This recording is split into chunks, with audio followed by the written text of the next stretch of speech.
Maka Syekh Nurjati diberi tempat oleh Ki Gedeng Tapa. Itu pesantrennya apa namanya? Pesantren kedua tuh tertua di Suna.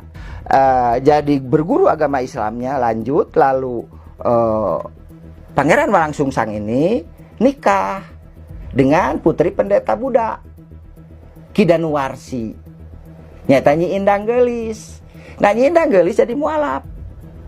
Maka ketika hamil oleh gurunya Syekh Nurjati, pergilah ibadah haji, tidak membawa istrinya karena sedang hamil. Maka yang dia bawa adalah adiknya Nyi Rara Santang. Itu kisahnya.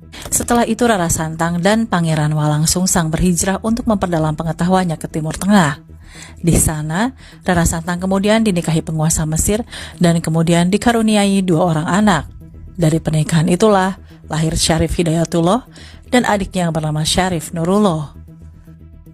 Ketika sang penguasa Mesir meninggal dunia, kemudian Syarif Hidayatullah didesak supaya menggantikan tahta ayahandanya. Namun hal tersebut ditolak. Nampaknya Syarif Hidayatullah merasa enggan menjadi penguasa. Ia lebih memilih menjadi seorang ulama, sehingga yang menggantikan ayahnya adalah adiknya yaitu Syarif Nurullah. Syarif Hidayatullah senang berguru Islam, sementara pengganti ayahanda di Mesir adalah kakaknya. Maka mengikutilah ke sini, ke tanah Sunda, mengikuti ibunda, diperkenalkanlah dengan uaknya. Dari uaknya mohon izin. Nah, ini mohon izin ya ke Prabu Siliwangi, ke kakeknya, dibawa oleh Walangsungsang. Kira-kira begini dialog.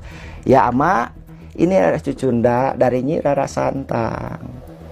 Dia muslim. Apakah mungkin ya ageman dia bisa disiarkan di sini? Kata Prabu Siliwangi.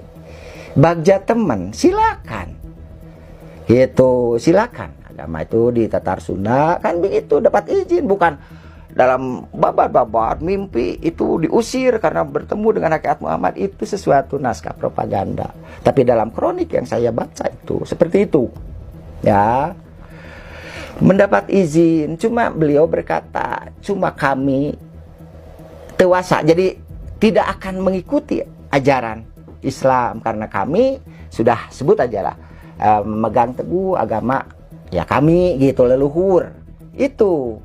Ya, jadi tidak ada yang namanya Syarif Hidayatullah dan itu mengejar-ngejar. Wah, ini pertama ya kesannya di mana bahwa Islam itu agama yang sangat indah, yang sangat damai. Surat Al-Kafirun menyebut inilah Islam. Jadi kalau misalnya itu bertolak belakang.